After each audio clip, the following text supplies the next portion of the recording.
Welcome to the FiveStack, everybody. That is Zev Shalev. He is my internet hero. He's so good looking. Look at him today.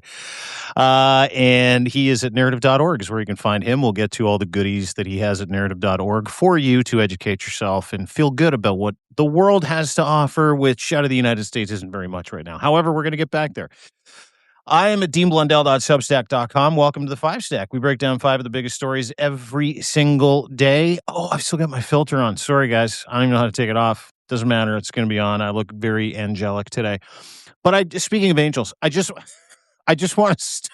to I just want to lead with the post Team Canada USA glow. Oh, everybody's still angry about it. Not here in Canada. We moved on literally hours later because we are so used to winning. It's boring. And our president isn't a pedophile. So, we've got it pretty good here, right? Like, we don't have the Prime Minister of Canada isn't killing his own citizens in the streets. He's not sending secret police to go door to door to hurt your neighbors based on their skin color and sexual preference, that kind of stuff. And so Canada wins. Like, we can't stop winning. Our economy is starting to soar. We're rebuilding. We're doing all these things. But I just have a message to all of the people that are on my Twitter feed, all of the people that have started to find me on Substack that have an issue with the fact that I have an issue with anybody that supports a racist, rapist, pedophile president. Okay? I mean, it's reasonable. I don't give a fuck. I don't care. And that goes for everybody in my mentions who's trying to tell me that Charlie Kirk was a saint. Do people still say that? Do people say that about him? Yeah, Yeah, I get it a lot. Because after the Team Canada game, and I congratulated the U.S. team, and it turned into a litany of people sending me memes of me getting raped, memes of me being hung, and all of them invariably had like this Charlie Kirk messaging. Yes, it was bot driven. Yes, it was troll driven. All that other stuff. And I just have something to tell you, all of you. I am so much smarter than you. I am so much better at this than you. And I have no emotional attachment to Charlie Kirk. And let me just tell you who Charlie Kirk was, your saint. He was a racist, virulent white Christian nationalist who said migrants should be beaten, shot at the border, who said black people and black women were not smart and needed an extra helping hand to be considered merit-based in any position they were given. I don't give a fuck about Charlie Kirk. I don't. And I think his memory is that he's a racist and he supported a rapist and a pedophile and knew it full well. Okay? So for all of you threatening to drive to my house from wherever you live in wanna hump United States of America, you'll never do it because you're just as much of a coward as Charlie Kirk was. Okay?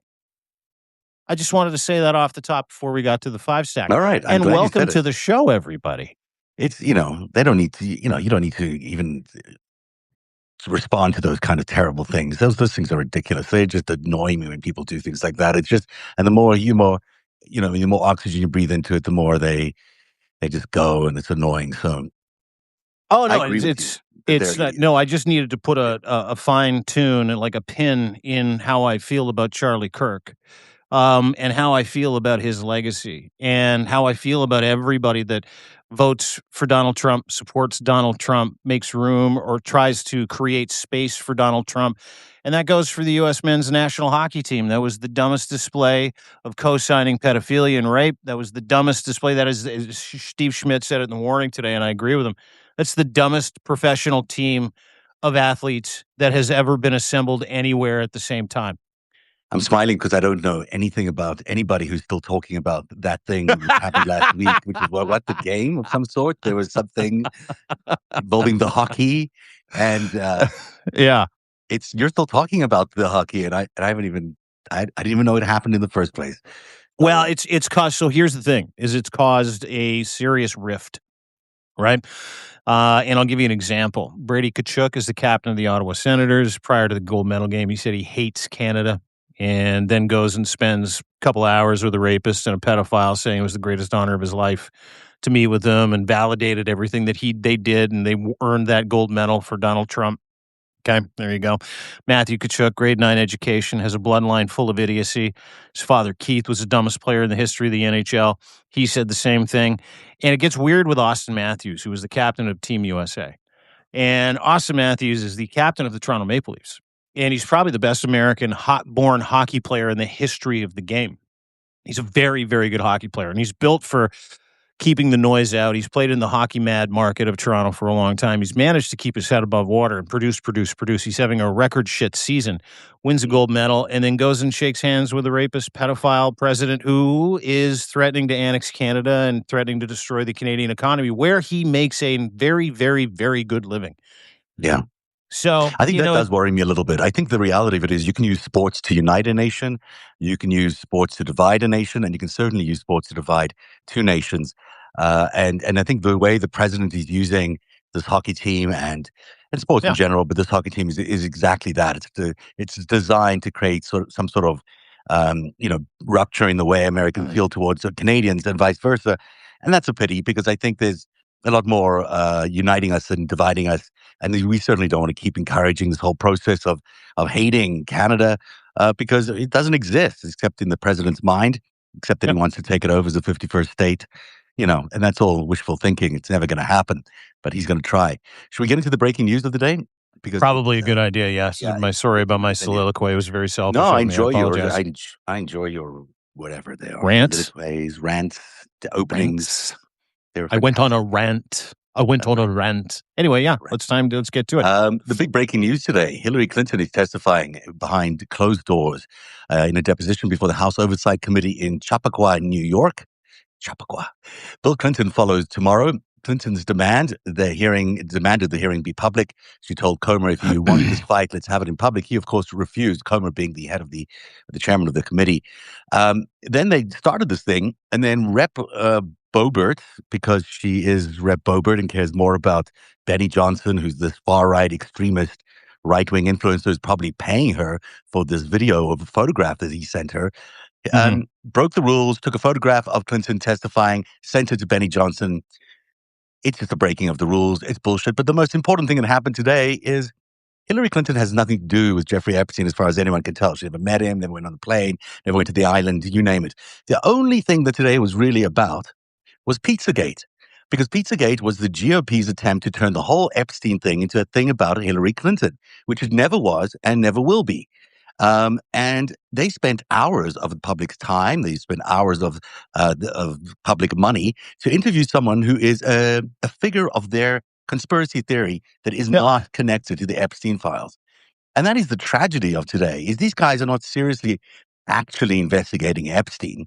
They're trying to pump up the idea of Pizzagate as it relates to Epstein. They're trying to make people think that Epstein really is about Hillary Clinton and the Democrats, when it's not. We know now that it's about Donald Trump and about Lutnick and about a bunch of other people in that circle of influence who are connected to a lot of money. Yeah. Yeah, well said. And the Pizzagate thing, maybe we should just kind of get to that real quick because a lot of people probably won't understand what Pizzagate is. If you could give it quickly a 10-cent tour before we get on with it, and I'll read Hillary Clinton's opening statement, which he delivered, and then we kind of move into the content. But what is Pizzagate? Kind of fill people in. Pizzagate was the conspiracy theory constructed by the people adjacent to the Republican Party. It obviously wasn't the Republican Party directly, but it was some sort of, conspiracy theory spread online about a pizza parlor in Washington, D.C., or I think somewhere around that area. Comet Pizza. Yeah, Comet Pizza, where supposedly there was, trading or trafficking of underage girls and boys from the basement of this pizza place, which didn't have a basement, as it turns out. And this was an elaborate attempt to convince everyone that the Democrats had some secret cabal that involved, human trafficking and raping young kids. As it turns out, that's not true. None of it was true.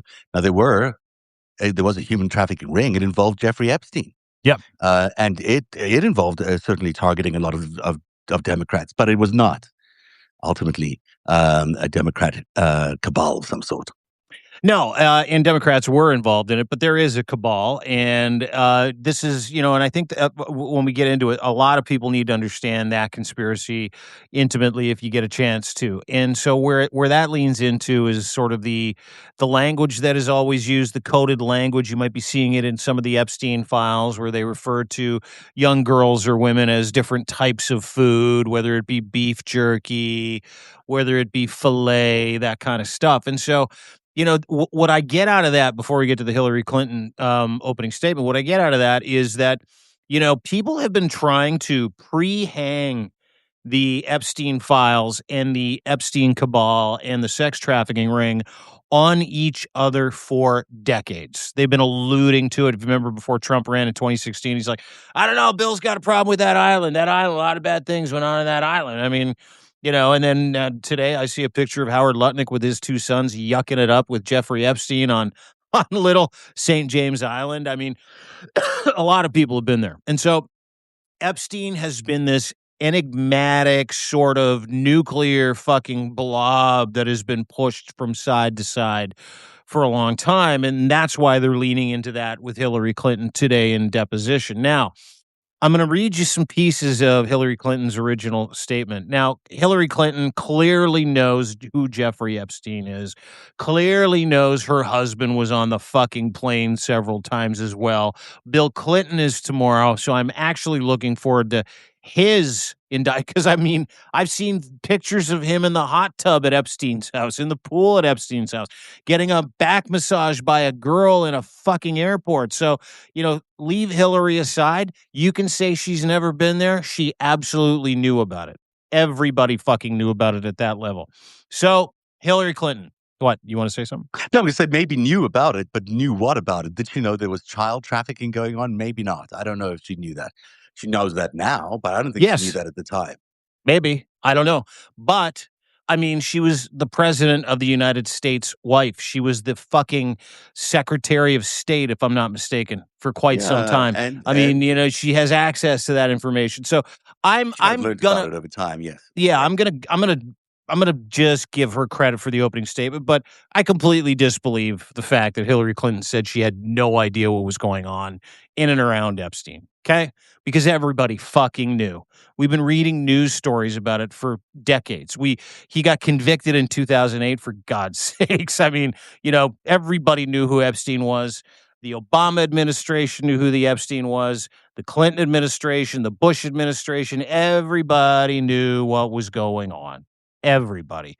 Yeah, although Everybody. it could equally be argued that Epstein was a very skilled operator who's targeting these high-level, leaders to blackmail them and to convince them of various policies.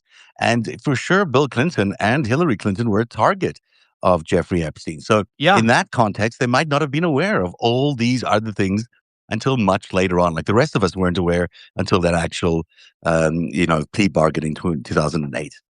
Well, let's get to her statement and then you can decide. February 26th, Secretary Clinton's opening statement. Mr. Chairman, ranking members of the committee, as a former senator, I respect legislative oversight. I expect its exercise to do the American people. We are principled, fearless pursuit of truth and accountability. No, neither party is. Let's just get that out in the fucking open right now. As we all know, however, too often congressional invitations are partisan political theater with an abdication of duty and an insult to the American people. The committee justified its subpoena to me based on an assumption that I have information regarding the investigations into, very important note there when language, investigations into the criminal activities of Epstein and Ghislaine Maxwell. Let me be clear as I can. I do not, as I stated in my sworn declaration January 13th, I had no idea about their criminal activities. I do not recall encountering Mr. Epstein. I never flew on his plane nor visited his island homes or offices. I have nothing to add to that.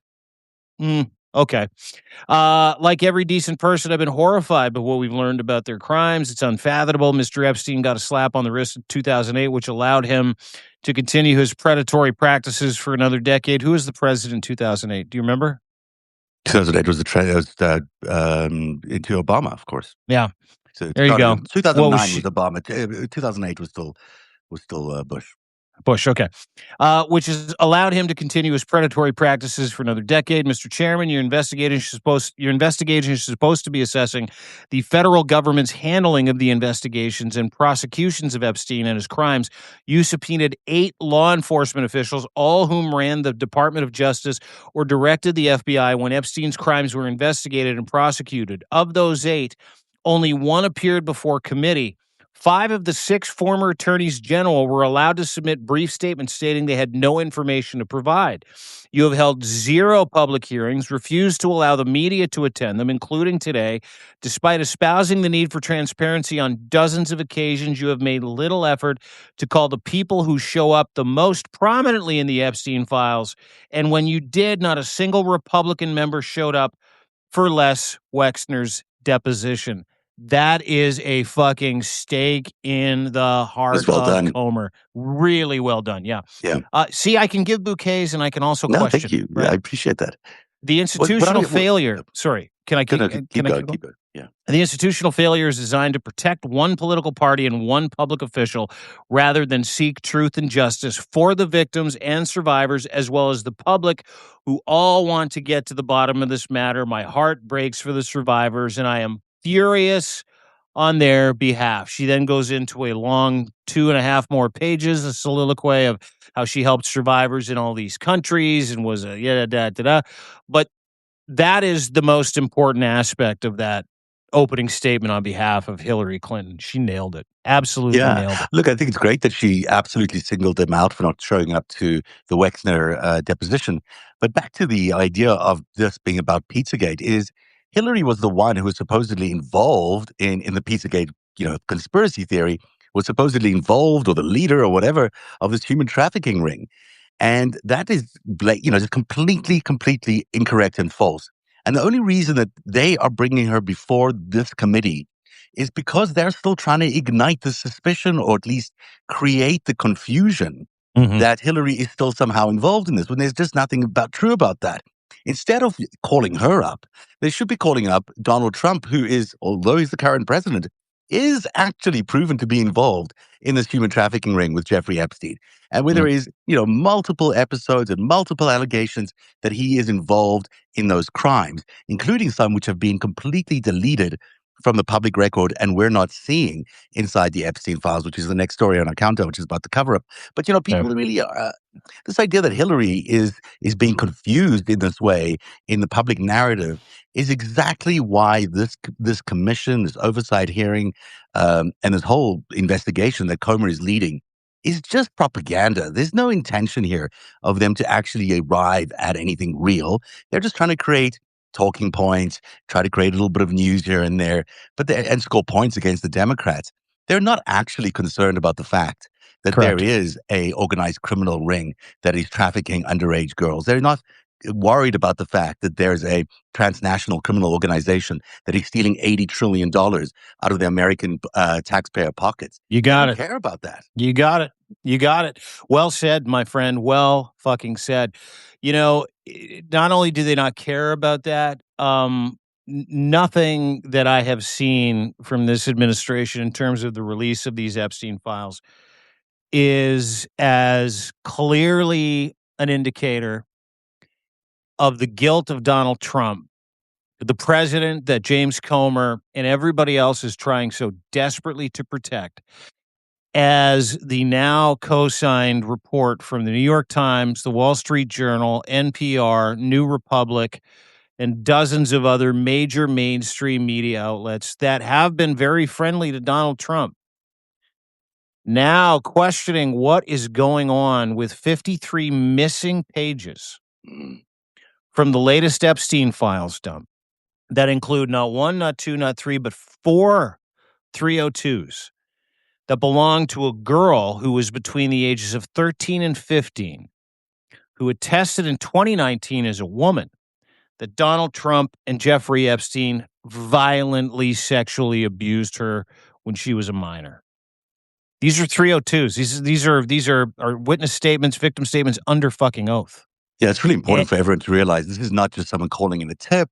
This is someone who is sitting down with investigators, sometimes on and on a multiple fucking occasions, Bible. Yeah. Yeah, saying, "I swear I'm going to tell you the truth," and then that has disappeared out of the public record by an effort by the DOJ to cover this up, which is so important Mhm. that everyone realizes. Mhm. That Pam Bondi, the current Attorney General, on orders from the President of the United States, has You got taken it. it upon herself and the entire DOJ and the FBI to delete these files out of the You public got it. record. That is, you know, sorry to interrupt your mode there, but that is No. beyond belief. No, you have bolstered my incredible point. And I think that that's so important to remember as we have these conversations today, specifically this conversation, is that the GOP is not interested in transparency. We know that they're not interested in getting to the bottom of who hurt these young girls, who destroyed these families, who trafficked thousands of young girls and women across the world on behalf of Jeffrey Epstein, Donald Trump, and everybody else involved in this bullshit, whether it's Jess Staley, Bill Gates, and let's just add Bill Gates to the list. Like Bill Gates came out yesterday and he's like, okay, yeah, I was on the plane and yeah, I had a couple of affairs with the Russian girls and I'm deeply sorry about that. Bill Gates is finished. Bill Gates is done. Bill Gates is fucking persona non grata. Bill Gates admitted to being in the throes of the Epstein files and being an absolute fucking disgusting, cretinous fucking pervert. Do I like Bill Gates? I don't give a fuck about Bill Gates. I don't give a shit about anybody involved in these files. Like I go back to my original Charlie Kirk statement. You know, if you were involved in any of this, deeply involved like Bill Gates was or like Donald Trump was, and you have questions to answer and you're not answering them because you're afraid of what it's going to do to your reputation, I got news for you. Your reputation's already toast. You're done. These people are done. Bill Gates Yeah. is done. Bill Clinton's done. Bill Clinton's done. It doesn't matter what Bill Clinton says tomorrow, but I'm very, very interested to see and hear what he has to say. And the fact that this sitting government, the Trump regime, will not allow the American public. I mean, you are being defrauded of the truth on a daily basis. And these victims are being re victimized every single day, that we don't have a complete fucking straight line into these conversations and these hearings, and that we don't have a complete accounting of everything that happened. And now we're finding out that 53 pages are gone that directly implicate Trump, according to allegations of a young lady at the time in the 80s who bravely came forward in 2019 to report on the fact that Donald Trump and Jeffrey Epstein, under oath, sexually abused her for 2 solid years. And this is not just the first of it. This is maybe the third or fourth person we have alleging all sorts of rape by or even murder by Donald Trump or related to Donald Trump and Jeffrey Epstein. So it's really serious. You know, Bill Clinton has a real opportunity tomorrow to tell the truth.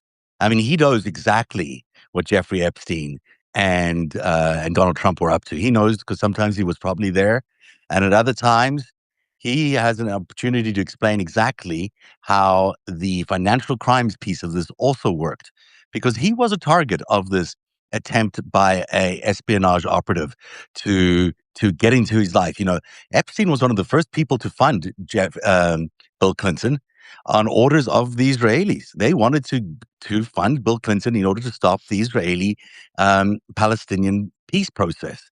So, and the reason why Epstein was such a friend of Clinton and why he was at the White House maybe 14 times, 14, it's a lot of times, is because of exactly that. Is because he was using it as an intelligence opportunity to learn about what Bill Clinton was going to do with the Palestinians and to thwart that peace process, which in reality was thwarted by Monica Lewinsky, which is a whole other, potential connection to the Epstein network.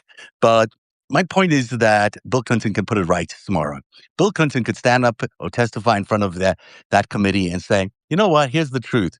The truth is that these guys are a transnational criminal organization. They're being funded to the tunes of billions of dollars by the Rothschilds, as it turns out. Both of them. I published a story today about, just reminding everyone that it was Wilbur Ross, when he was in charge of Rothschild in the United States, who bailed out Donald Trump's casinos. Now, what kind of coincidence is that you have Donald Trump being bailed out by Wilbur Ross of the Rothschilds, and that Jeffrey Epstein, his best friend, is also connected to the Rothschilds? Not just accidentally connected to the Rothschilds, but maybe a hereditary heir to Are the. you talking about Wilbur Ross, the former Secretary of the Treasury? That Wilbur Yeah, that Ross? same one, the former head of the Bank of Cyprus. Weird. Because they were friends. He paid him back all these great things. For Yeah. many, many years, for 2 decades or more, Wilbur Ross was in charge of Rothschilds in the United States, and he was a specialist at bankruptcy. And when Donald Trump went tits up in Atlantic City, it was Wilbur Ross who convinced all the bondholders to keep Trump in charge of the company and to keep him in the majority of the company. Really unusual thing to do in the middle of a bankruptcy. So the reason why Donald Trump survived that was because of someone working for the Rothschilds Mhm. bank. The same guy, Wilbur Ross, lands up going to run the Bank of Cyprus, the legendary Russian money laundering front out of Cyprus, where a lot of Russian oligarchs moved their money, and then he comes back as the Secretary of Commerce for Donald Trump in his first administration. That smells to high heaven to me. I mean, that just is the most like obvious corrupt piece of knowledge you can imagine, with all these dots connecting. And no one's asking those questions. And they're not asking the questions, although they have started now, about Lutnick, who's the current Commerce Secretary, who's also related to all of these same people in this network. So, people really have to start asking those questions and realizing that if Clinton has his balls on, and if he's able to actually come on there tomorrow and able to do what he should do to save this republic, he would tell us all of that. He would tell us exactly who was what Donald Trump and Jeffrey Epstein were up to and who they were funding. The problem is the Clintons are also connected to the Rothschilds because they're connected to the other family, the other branch of the Rothschilds, Linda Rothschild, who's also, by the way, connected to Epstein in another way. But that's a Mm. long story. No, you bring up a couple of incredible points. Just a quick pit stop on Lutnick. This picture appeared today. Do you see this? You see that? I can't see it. No, yeah, I can see. I can see it. Sort of. Yeah, See that? yeah. Who's in Yeah. that? Oh, who's That's the of their guy in little trip. the guy in the guy in the blue? The guy in the blue is Yeah. Howard Lutnick, and the island Oh. he's standing on is Epstein Island. The guy in the white is Jeffrey Epstein, and the young men next to Howard Lutnick are his two sons. Oh, that's interesting that they had time in that 1 hour lunch as well to pose for photographs Oh yeah, and yeah, do all and these just have other a great things. time. Just having a great Yeah, time. because Yeah, yeah, yeah. they have all this time. That's great. That's They're all blows your guilty. mind. I mean, they're They're all guilty. And all guilty. back They're to all Jeff, guilty. back to Bill Clinton. Just to put a button on it. To your point, Bill Clinton can be a global hero tomorrow if he wants. It's Yeah. what is the cost? Is the cost blowing up a two-party system in the United States of America? 'Cause that is at hand, right? Yeah. That's a conversation that we're having. Is that you have two parties. It's not like I've said this many times about these two parties that we have in Canada, the Conservative Party, the Liberal Party, Mhm. is that they will hide each other's crimes because they want to keep on criming and they don't want the general public to know about all the crimes. Well, this one includes both parties, the Epstein stuff. So Bill Clinton's under a tremendous amount of stress and pressure, and I could give two fucks. I just hope Bill Clinton steps up to the stump tomorrow, sits down and goes, all right, here's what I know. Yes, I carried on a relationship with Jeffrey Epstein. Here are the details of it. Here's who else was involved. Here's what I saw. And as the president of the United States, here's what I can air today. Mhm. Here's what I know. Here's why I know it. Here's what's important to me. Let's figure this out on behalf of the American people and chart a new course that doesn't include these two institutions that continue to defraud the American people. What am I looking at on the screen right now? Yeah, I'm sorry to throw this in the middle of your Please. bit there, but No, I'm done. what you're looking at is the emails that I dug up out of the Epstein files related to a certain family called the Ritter von Epstein family, the Viennese banking family of the 1870s. Which for the most part, we've all sort of accepted the thought that Jeffrey Epstein was just the son of a sanitation worker, that he landed up being a teacher and got lucky in that job and somehow landed up a partner at Bear Stearns. In the Epstein files, he pushes a very different narrative, which we can't prove yet, but it seems plausible enough that he's related to the Epstein banking family from Vienna, from Austria. in the late 1900s. And what's interesting about that is the Epsteins and the Rothschilds are very, very close together. In fact, they weren't necessarily competitors at the times. They were sort of allies in supporting the emperor of Austria and at the time. And so it would change the story dramatically if we found out that no, he's not just some nobody from Brooklyn. He's actually the hereditary heir to this brilliant banking mind out of Austria in the 1900s. Now, all of this might seem like, okay, what are you on about, Zev? What's interesting here is that he had all these emissaries and friends of his, like here is Martin Novak, the scientist who comes back from his trip to Europe and says Jeffrey Ritter von Epstein, which would have been Jeffrey's full name if he kept the royal titleage there, and Ritter means knight of, and so I won't go through all of these, but just a couple of them are really interesting. Um, Here is, sorry, let me find it for you. I had a question real quick Yeah, before you get to the yeah, next email. Does yeah. Donald Trump have any connection to the Rothschilds in any kind of way? And a couple of people have already asked that in the chat, so I thought I'd bring it up. You mean, well, he's certainly connected through the Wilbur Ross and the Rothschild bankruptcy. Okay. Yeah. Yeah, Thank there's you. a Yeah. family connection. We can't. I haven't actually looked at that in detail. I need to look at it in greater detail. But he comes from Germany. The line is there, so it's possible. It's quite possible that that's the case. Um, Here's another of these emails where Jeffrey Epstein is sending this to Eva Dubin, and he's sending her a link about the Gustav Ritter von Epstein from Wikipedia, which explains who it is.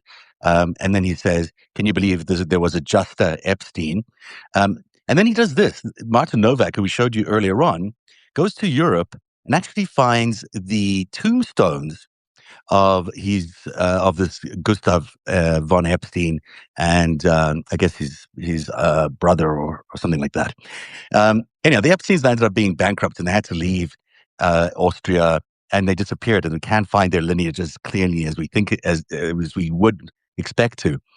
But that doesn't mean that he's not actually connected to the Epstein family, and it potentially means that the Rothschilds may have picked up the Epstein banking family and the Epstein banking empire and continued Mm. on with it under their auspices, which would explain why Ariane is so close to Jeffrey Epstein to the day that he died, with all those emails between the two of them. Yeah, dude, that is incredible research. That is unbelievable. Yeah, well done, Zev. I mean, that is that's unbelievable. If there is any kind of lineage or association, and I think what people don't understand when it comes to European families, royal families, specifically elite, legendary, sort of historic banking families that came from Europe who established the United States of America, what people don't understand is that those families are still together and have been for hundreds of years. It's like the movie Skulls. You ever see that? Yeah, this secret underground cabal of people in the government. Da da da da da. Well, that truly does exist, but it exists in a financial way, right? And it exists in and around. And the centrifuge, believe it or not, is the Rothschilds, the Bronfmans, the Epsteins, and several other families. And so, I go back to this all the time, but it's true.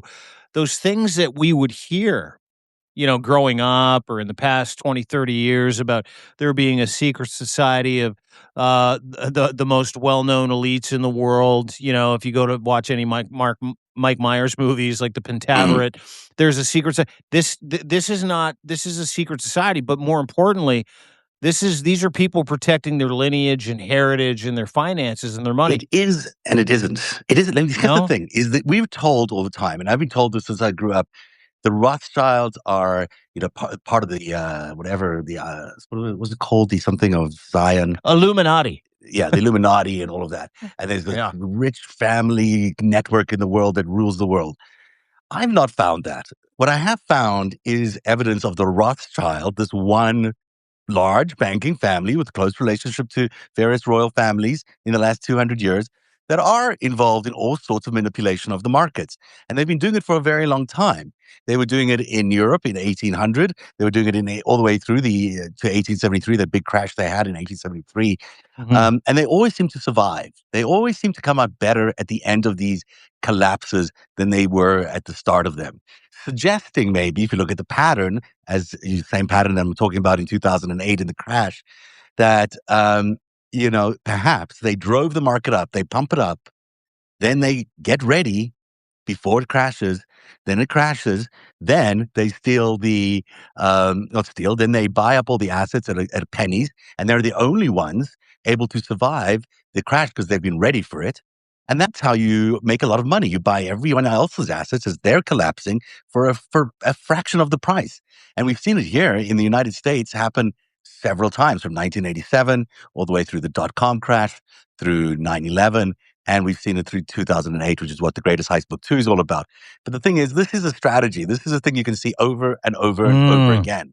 Thank And you. I think it's what they're doing again right now. The only thing is, we're all sort of catching on.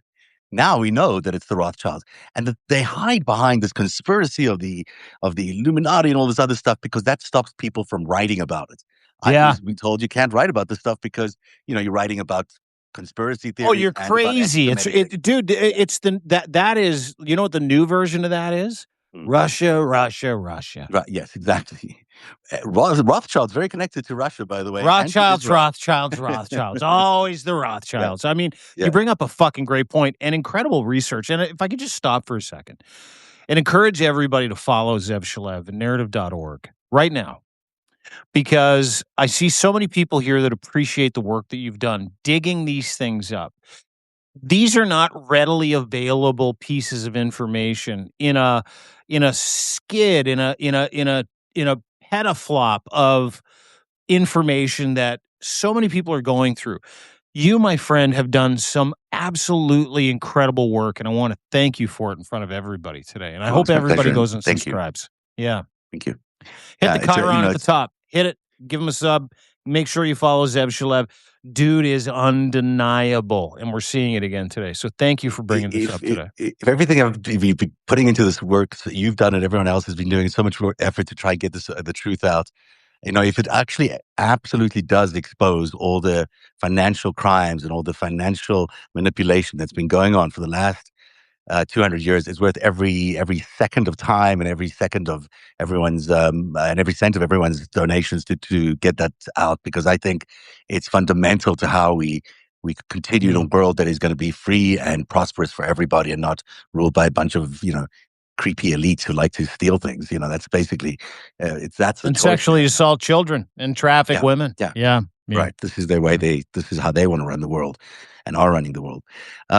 The number, where are we? Number four. Number four story.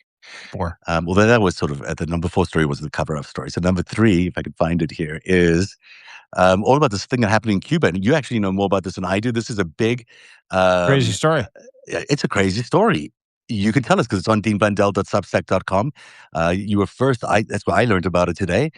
Tell me more about what's going on in Cuba and this attempt by Americans to get into the island through some sort of boats.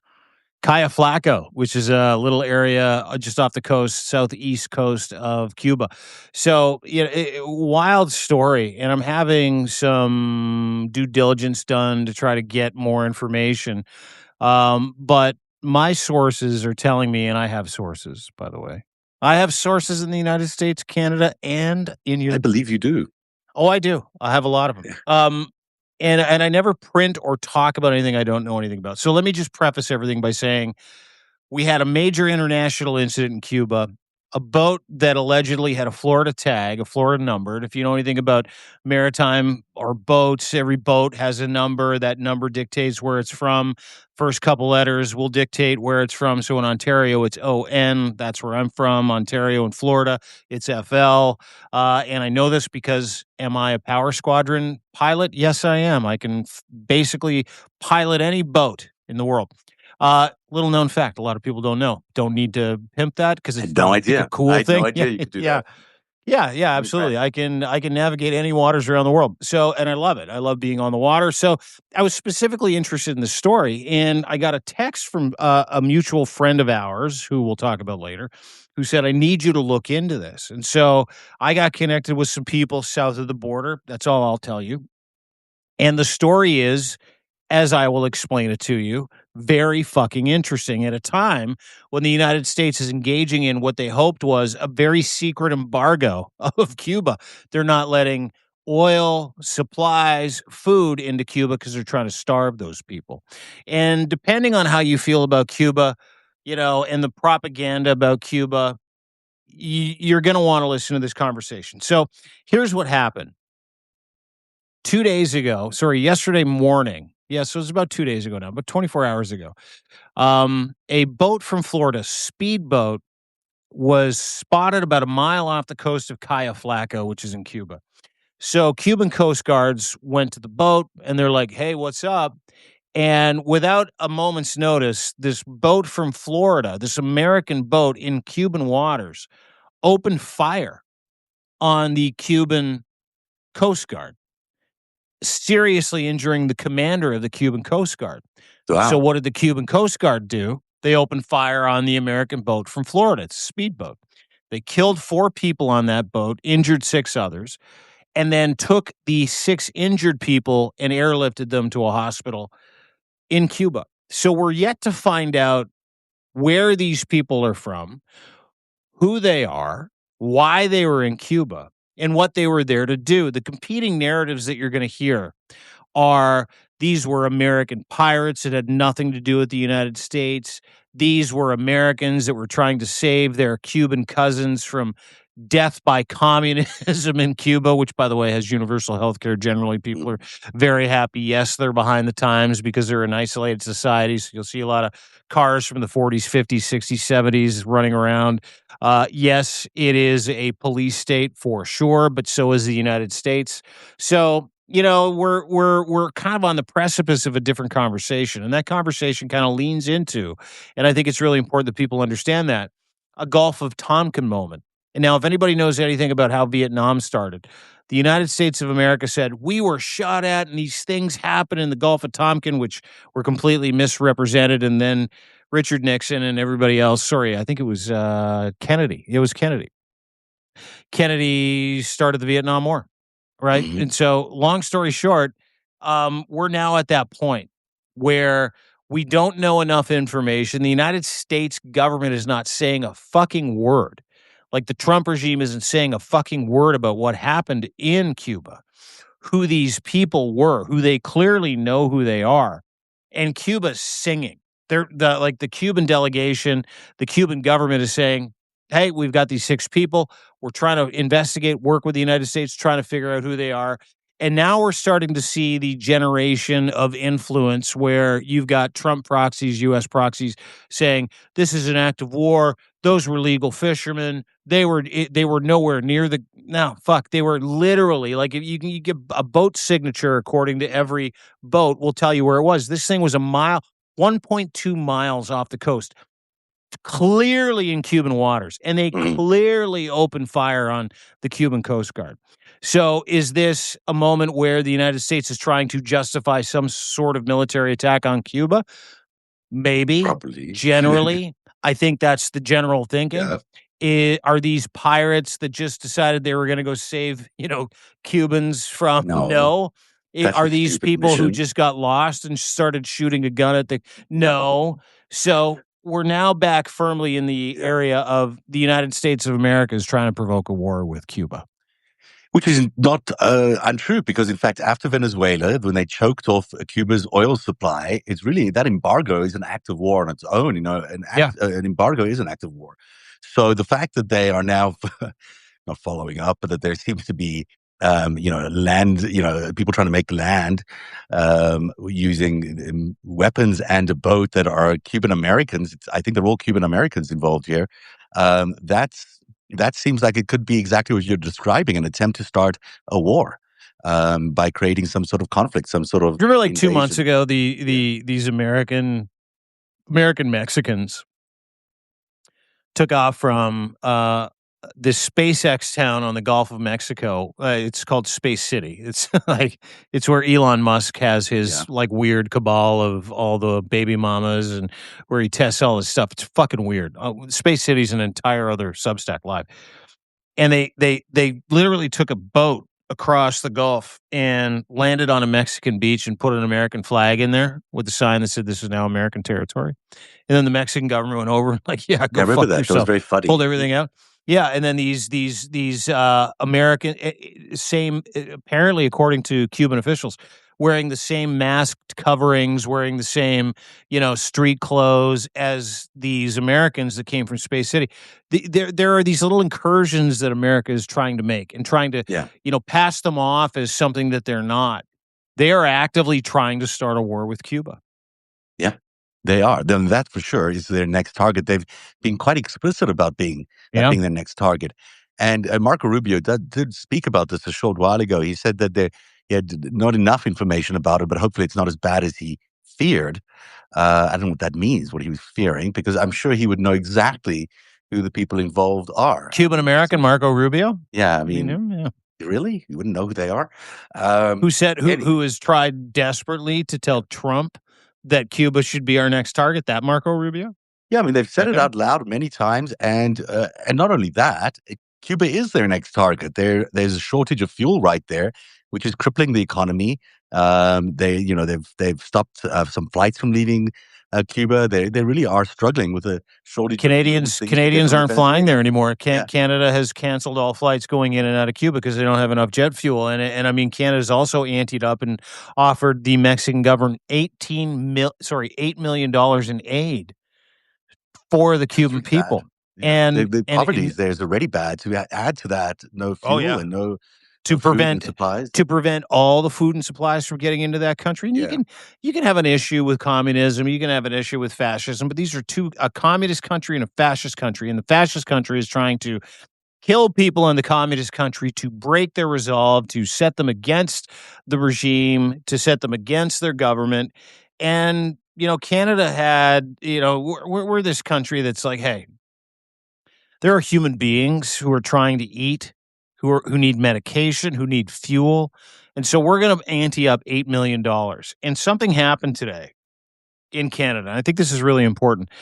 J.D. Vance's best friend is a guy named Jamil Javani. Jamil Javani is a Maple MAGA, so a Canadian MAGA MP for the Canadian government, or not the Canadian government, in the Canadian government, not for the Canadian government. He's a conservative, which is a Timu Trump version of MAGA. It's just a fucking joke here in Canada. We laugh at them all the time. So he's this broadcaster who I've known for years, who is a absolute failure in broadcasting. Like everybody else in Maple MAGA and MAGA, they've failed their way up because they'll do anything for a fucking paycheck. This Jamil Javani is on a Charlie Kirk Canadian called Restore the North tour up here. Came out today and he's like, enough of the moral conflict. We're giving 8 million Canadian dollars to a communist regime. He's literally taking his talking points from J.D. Vance, who is his best friend in fucking university. That I know for a fact. Yeah, didn't Vance? There was something else that went on today with Vance and a Canadian businessman. I don't know, some really weird thing. Someone said to me. I haven't really looked into it, but I thought you might know. But I don't know what that's about. But look, they're going after Cuba. There's no doubt about it. And I have no time for Raul Castro or any of the Castros or anything that goes on related to that family because they, as well intentioned as they might have been at the beginning, boy, have they screwed that country and have become such a corrupt state. So it's time for them to go for sure. But maybe war isn't the way to do it, but maybe it is. Who knows? Moving to the next story on the countdown. This one is really, really important. There's two stories that are very, very important. One is the Washington Post story about the attempt to rig the elections in November. But the other one is this one. So mortgage rates fell below 6% for the first time in 3 years today. Trump took credit at Tuesday's State of the Union, but what he didn't mention tells the real story. So Trump ordered Freddie Mac and Fannie Mae to buy up to $200 billion in mortgage-backed bonds to push rates down.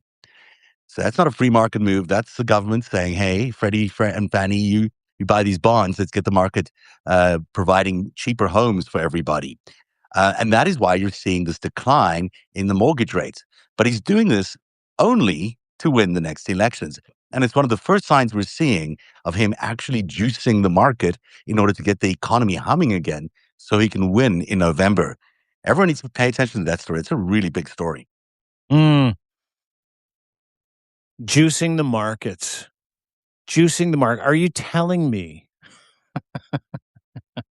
Are you telling me that Donald Trump has forced the market to lower interest rates on mortgages so that he can get reelected in 2026? Is that Yeah, correct? that's exactly what he's doing. He's going to do Weird. that across the board. Inflation, he's going to do that in a whole bunch of things. Look, he's not the only president to play this game. Lots of presidents play this game, Sure. but he's playing it in a very, very big way. This is Yeah, a that's the really big shitty move. part, right? Like that's the shitty part is that, so many people have this bias according to the party that they serve. But dude, I got to tell you something. This is politicking 101. This is like, $2,000 checks or rebate checks or $150 check for your kid. It's the same thing. It's the same thing. I wish, the power of the people truly understood what 99% of us could do to the 1% in this Mhm. situation. I wish we truly understood that. And I wish we truly voted like that. And that's been, one of the biggest issues that I've had for a very long time is that I've never understood the ratio of us to them, right? Where you see this clear payoff. And in Ontario, we have a premier who does this literally weekly, where he's like, I'm going to make sure you get cheap booze in grocery stores. I'm going to Yeah. make sure that we give you a rebate check. I'm going to cancel your $30 fucking, registration for each one of your license plates. I'm going to make sure that I'm just going to give you some money and you're going to be okay with it. That's what this is. It's Yeah. just another fucking cooked up bribe, to your point. Yeah, and it's going to. But the thing is, this actually does work. So as the economy starts performing much better in the next few months, and maybe even the reversal of tariffs will help the economy perform better. It means that those Democrats who feel very confident that they're going to win in a big way in November, and they should be Mm. feeling pretty confident. That's what the numbers are showing. It's going to get tighter and tighter and tighter. And this is one of the things the president is doing. The other thing he's doing is what the Washington Post is reporting today, that pro-Trump activists who say they are coordinated with the White House are circulating a 17-page draft executive Mm. order that would declare a national emergency over elections based on the claim that China interfered in the 2020 vote. The emergency would empower the president to ban mail ballots and voting machines unilaterally, bypassing Congress, the state, and the Constitution. The Save America Act, which would have required proof of citizenship to vote, passed the House but died in the Senate. Now, Trump said if Congress won't act, he'll do it by executive order. This is that order that he intends to put in place. This obviously is an attempt to steal the elections. He shouldn't be allowed to get away with this, but he's certainly going to try. Of course, China might have been involved in 2020, but it's certainly not the biggest of the suspects in who stole that election. It certainly wasn't about China giving Biden the win. Do you know what I wonder? I wonder if in the Trump regime they have one of those bingo wheels, the one I'm talking about that sits on like a Yeah, peg and then it's got a wheel. It's got these pegs all the way around the wheel and a piece of pie that's got like an excuse. yeah, yeah, And they spin that on a daily basis when it comes to who fucked up his chances of winning in 2020. yeah, Because so far, if I'm not mistaken, it's Puerto Rico, it's mhm, Venezuela, it's Italy. Don't you forget Italy. yeah. Remember I Italy? remember So that. the Bill Barr went all Italians the way did it. there. Yeah, Yeah. Yeah. Oh, yeah, yeah. on a It vacation. is Russia. It is Venezuela, Smartmatic machines in Venezuela. Yeah, Remember that? They all came from yeah. Venezuela, The that fucking Iranians involved. Venezuelans. The Iranians The also gave it to The Biden. Iranians did it.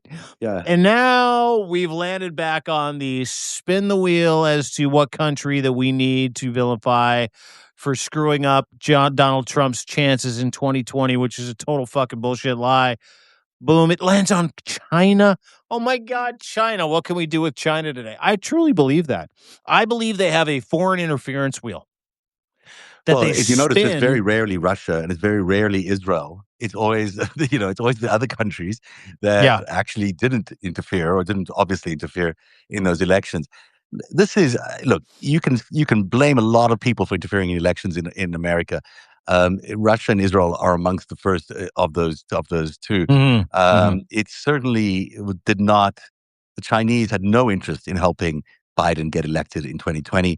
They have much more interest in Donald Trump being elected because the two times that Donald Trump has traveled to China, that the Chinese have invited an American president over, it's Donald Trump that they invite over, and they give him this special treatment. They take him to all these incredible rallies. They give him the most amazing reception.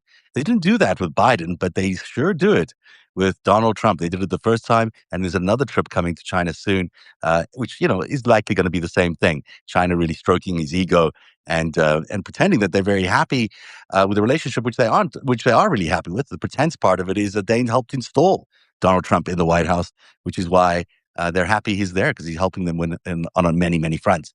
But those two things combined, and those are the two stories at the top of the countdown today, are a perfect example of how Donald Trump intends to win in November. So it's not a good time to let down your guard, everybody. This is as serious an emergency as it's ever been.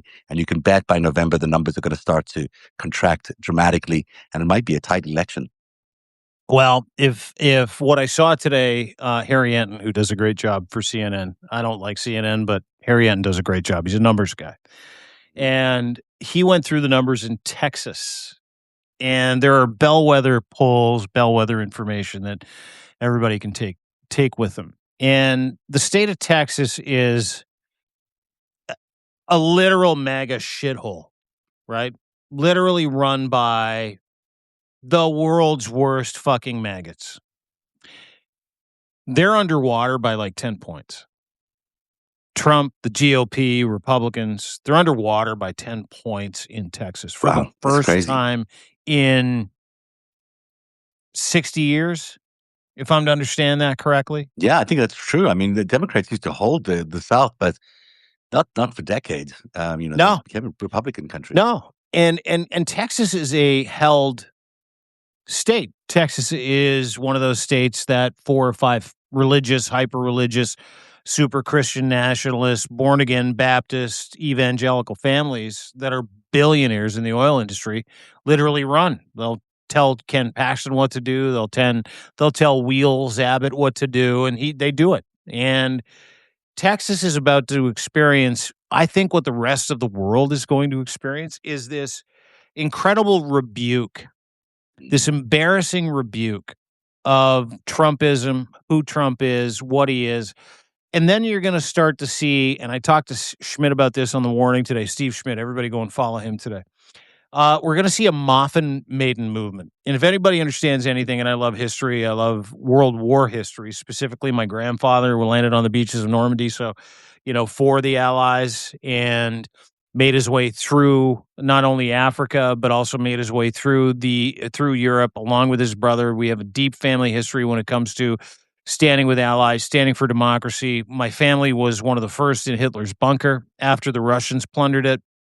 So, I've read a lot, I've studied a lot, and this Moffin Maiden movement after the Second World War is coming for the rest of MAGA.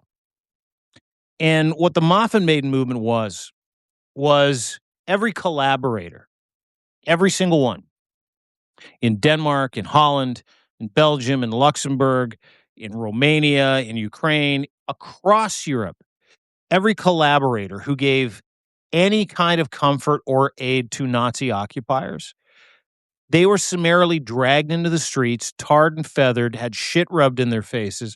Some of them were branded. Some of them were carved at Nazi symbols like swastikas in their foreheads. And their children and their entire lineage was stained for life, to the point where so many of them left their towns and countries, changed their names, but couldn't get away from the fact that they had aided and abetted the Nazi regime. That time's coming, people. It might be digital.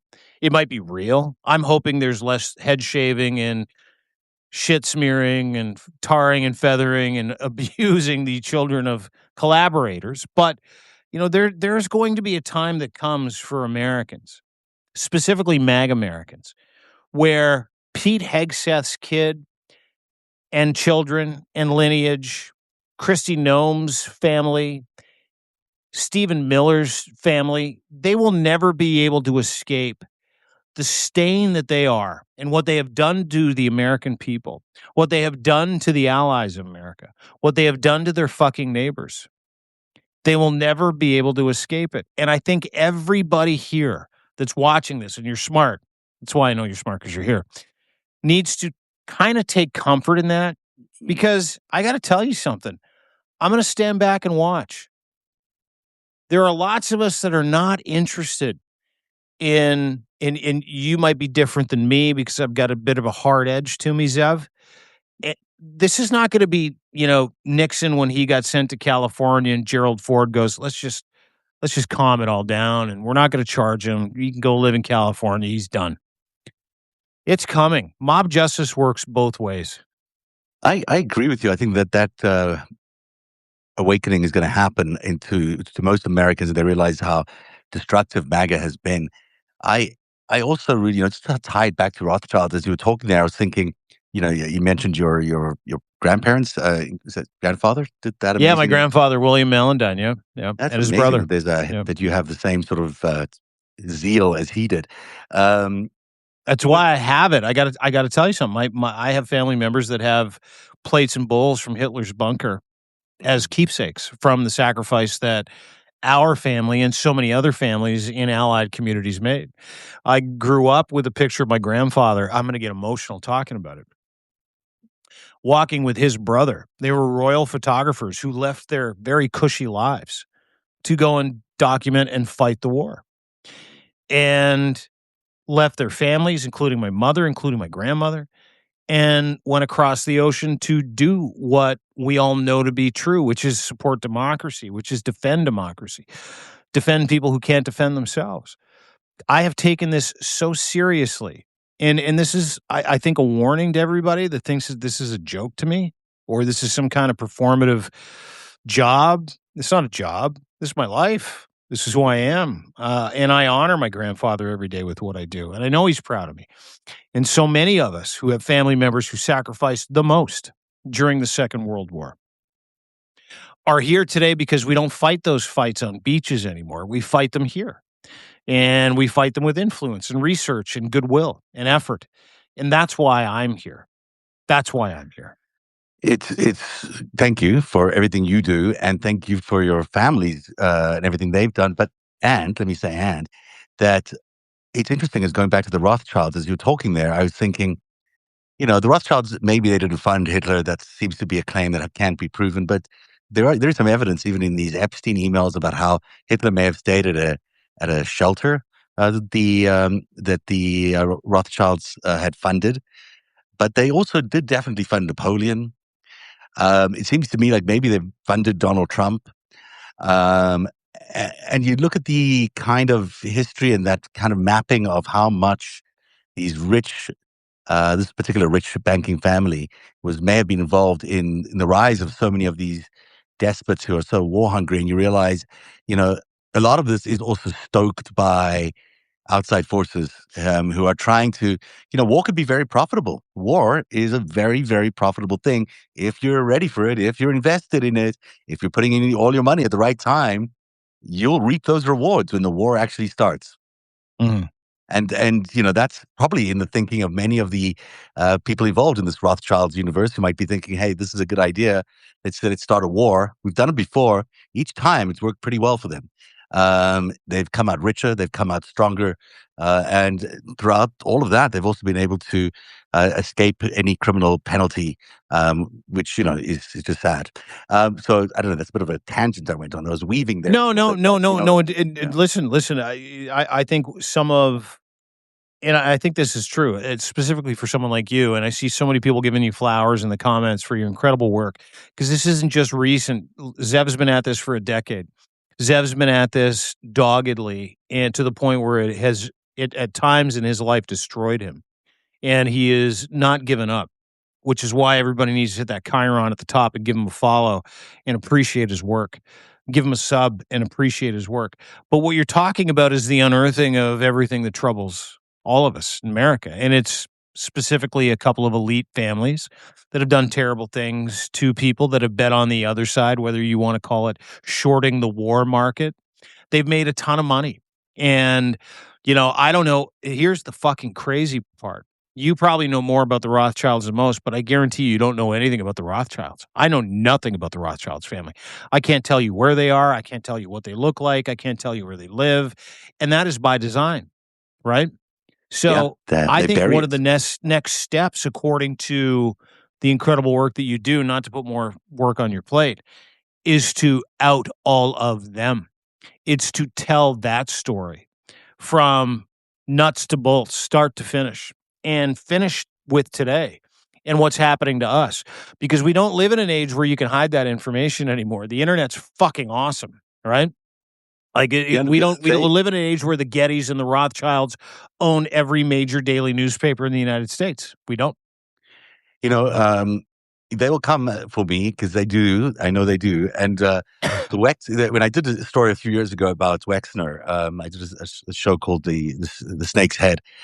Uh, I found out very quickly that Wexner was not happy about that, uh, I through back channel sources was figured out that it was him who was doing some bad shit to me, and I know that the Rothschilds are not dissimilar. Maybe they're in fact exactly the same thing. Maybe the Wexner Empire is the Rothschilds Empire, is the same thing, and maybe that's what he was doing in his deposition the other day when he revealed that he called Ellie the Rothschild for his reference on Jeffrey Epstein. That's how he got the job for all the Mhm. work that the Rothschilds had Jeffrey Epstein do for them over the time that they knew him, which must have been about 6 or 7 years at the time. So, it's not, it's one small, relatively small network that is causing a lot of pain to the world and to America. And we're just beginning to dig into who it is. So I'll put that on my list of things to do and I'll Yeah, get yeah, on it. yeah. No, get to it. Like you need to move everything else off and do that for me. Yeah, I'm on it. There's a good article about the latest Rockefeller stuff, the Rothschild stuff on my on narrative.org right now. Mhm. What's at deanblundell.substack.com? Oh my God. Today, Denver Riggleman and I had an incredible Fucking time funny in reading. Denver. Oh my God, he is so fucking funny. Former Congressman Denver Riggleman. He's an AI genius. He is a tech expert, but more importantly, he's a comedian. Really funny. I did And not he's a expect it. I've interviewed him before and being very serious about it, and then it turns out that no. he's just this. He's a laugh a minute guy. So It's really funny. funny, and he's a great human being, and he has no time for conspiracy theories or anything that isn't fact based. So what we did today, as you know, Casey Means, who's an influencer, who's all into the woo woo, Mm. is has been tapped and nominated by the Trump regime to be the next Surgeon General. Yesterday, she had a terrible day in her confirmation hearing, where she was outed as basically a Maha maggot, right? Like someone that just pushes bunk health theories and hates birth control and doesn't have any belief in women's rights and a woman's right over her own uterus, et cetera, et cetera. So anyway, we read some things that Casey Means has put out over the past couple of days. Yeah. One of them is a satanic wellness poem. Okay. Is if that's The other something that one, exists. This is yeah, oh the yeah, no, it is. Yeah, no, she said it exists. she's the Yeah, Satanist. she wrote it. No, if she was the devil, she effectively tried to equate everything bad when it comes to health and behaviors and social, interaction in the world to, what is going on right now to Satanism, right? So there's that part. And then we talked about her history and how she manifested a husband.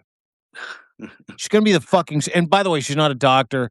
She never finished her residency. She doesn't have a medical degree. She's been calling herself a doctor. She's just here for the It's Trump crazy. and Maha agenda, like nothing. She's just a. And she's got this basil seed farm where she says her basil seeds can cure everybody of everything, all their metabolic issues. But the funny part was we read this 8-point, 8-step process that she encouraged other. 8-step I'm process in sorry. what? She she encouraged other women to partake in to find a husband where she goes out in the forest and talks to the trees while super fucking high on mushrooms. Like, Oh, okay. That's fun. I have no problem with that. I endorse I it. love mushrooms. I endorse it. You guys go talk to the trees. I love it. Yeah, I but think it's great. not for the Surgeon General of the United States in charge of I don't 6,000 even mind brilliant it if the medical. Surgeon General does it. Maybe they send Donald Trump to go and talk to the trees. If he went to talk to the trees, we might not be in the problem we're in right now. We'd have no We'd be problems. here. Yeah, we'd be He'd be here. on LSD. He'd love it. He'd be all into it. He'd be loving. He'd be seeing visions. Anyway, you can find all of that at Substack. DeanBlundell.substack.com, 30% off for your annual subscriptions. Lock it in for life. And there's one more piece there that you probably should have a look at. It's a very detailed look at what Donald Trump has forced the FBI to take out of the Epstein files, which is this 53-page manifestation by this young lady who was super brave between the ages of 13 and 15. Hey, easy. The dog wants to go out for a walk. Just Yeah. Someone's at the front door, I think. Anyway, I was like, yeah. hey, in an hour. I know. Over, She's like, get on it. Hey, I'm with Zev. Relax. No, easy. No, easy does it. She's good. Now she was. Anyway. Thank y'all for joining us today. Really appreciate you being here for the FiveStack. I'm going to get out of here before my dog upstages me. And don't forget, everybody, please follow my friend Zev Shalev, narrative.org. He is amazing. He's dogged. It's been a decade in, and now he's finally making sense to everybody else because he's been a thought leader in this space for a very long time. And I want to thank you for it, my friend. Thank you very much. DeanBlundell.substack.com. We can just go back and forth like this all day. You one of the best. I'm going to say good night and goodbye. We'll be back at 7 p.m. with Lev Parnas and Ellie, 7:30. Ellie Parnas. They're married? Ellie Leonard. They got married? And Lev Parnas will be here at 7:30. We're going to look into the Epstein files, play some new tape that I've discovered, and we'll talk more about this stuff that we've been talking about tonight, about the Rothschild. Plus, Lev got that thing right about the China story. That was his story a few weeks ago. He predicted that was going to happen. He is plugged in. Dude, Lev Parnas. Quick little fucking pump up for Lev Parnas. Yeah. He hasn't been wrong once. No, he's connected. He knows shit, which is really good. So everyone should follow him too. And DeanBlundell.substack.com. And have a great day, everybody. We'll see you again tomorrow on the FiveStack. Bye, guys.